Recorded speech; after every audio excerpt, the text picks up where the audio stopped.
Alassane Ouattara fuit en France, abandonnant les 49 militaires ivoiriens incarcérés au Mali à leur sort. Quel est ce président de la République, si inconscient, qui à la moindre occasion, même la plus futile, fuit son pays pour se prélasser dans sa villa cossue de Mougins en France? S'il est déjà un habitué de l'aire balnéaire d'Assini, au détriment de Kong, son supposé village dont il s'était tant vanté aimer lorsqu'il était dans l'opposition, sur les 365 jours de l'année, Alassane Ouattara séjourne hors de la Côte d'Ivoire près de 150 jours cumulés.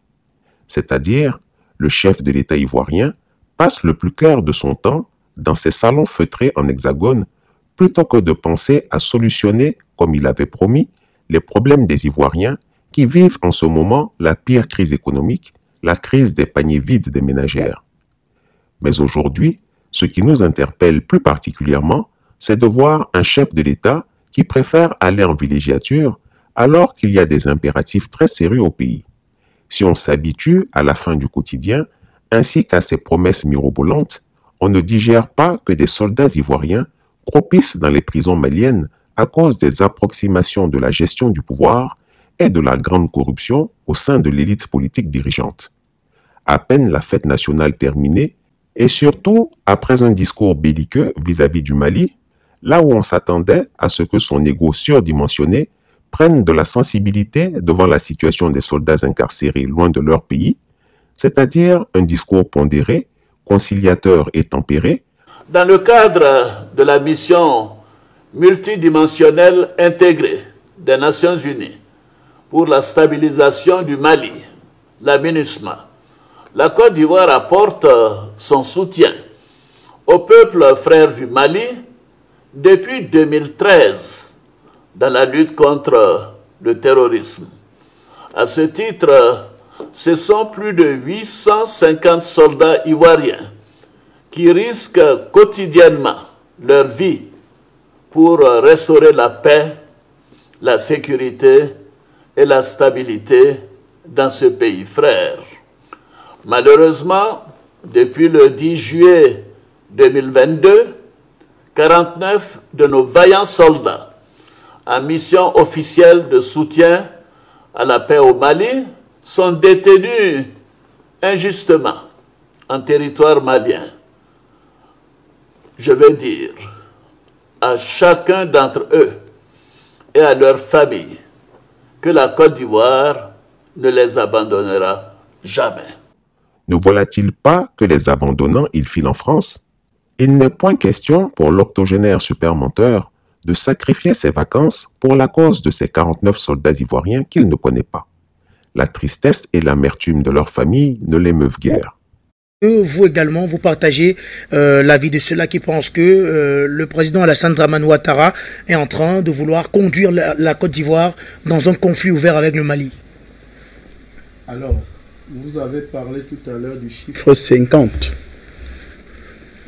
Normalement, c'est 49 militaires arrêtés.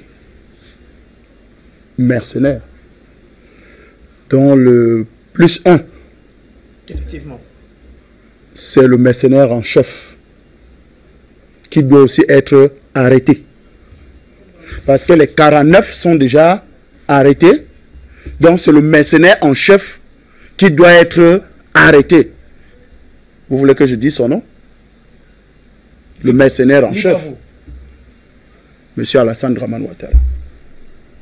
Donc, si les 49 mercenaires de monsieur Alassane Dramane Ouattara ont déjà été arrêtés, il faut que le mercenaire en chef lui-même soit arrêté. Et je voudrais vous dire une chose. Son frère, ou bien c'est son petit frère, ou c'est son fils, qui est ministre de la Défense, qu'on appelle photocopie, a tenu il y a de cela quelques semaines une réunion avec des marabouts ivoiriens, des marabouts burkinabés. Ils sont même allés en Guinée-Conakry. Ils sont aussi allés à Guinée-Bissau chercher quelques renforts. Pour qu'ils travaillent, ils font des sacrifices pour diviser le gouvernement de transition du Mali. Ils étaient au total 17 marabouts je donne des détails pour que les gens comprennent. 17 marabouts. Alors,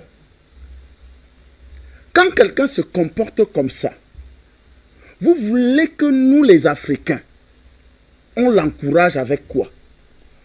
Qu'on soit d'accord avec lui comment?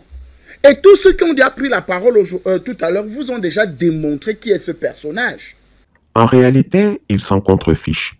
Il est à Mougins, comme régulièrement dans l'année, multipliant les visites privées sans explication au peuple ivoirien. S'il est dit que le dictateur des lagunes est en pleine santé, quelle est donc l'urgence de tels déplacements alors que des soldats ivoiriens sont en prison par sa faute et que leur libération bute sur son ego? Non, ce n'est pas son problème. Il ira boire son champagne qui l'accompagnera de ses côtelettes de porc tout en profitant du soleil hexagonal sur la côte d'Azur. Que les Ivoiriens se démerdent avec leurs nombreux problèmes. Le bougre n'en a rien à faire. Mais ça n'a pas dit. Quand tu sais que ce qui est là. Mais ça n'a pas dit. Ce qui est là.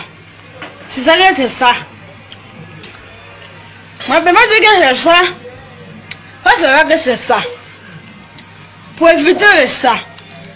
En effet, ce pseudo-économiste, qui a plus vanté son diplôme qu'il n'a finalement agi avec, s'en fout des réalités des Ivoiriens. Ce tyran n'a vu en ce pays qu'un potentiel d'enrichissement et il en a profité pour avoir une richesse qui grandit à un rythme exponentiel.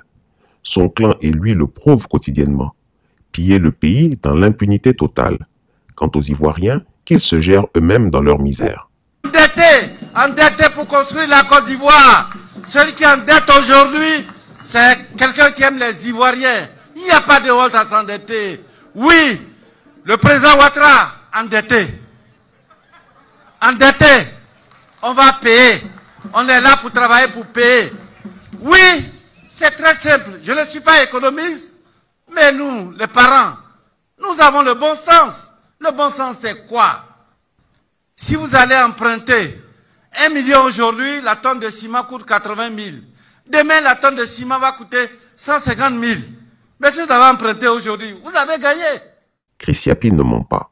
Retrouvez Chris Yapi sur son nouveau compte Twitter, ses 2 chaînes YouTube, sa chaîne Dailymotion, Instagram et Mediapart.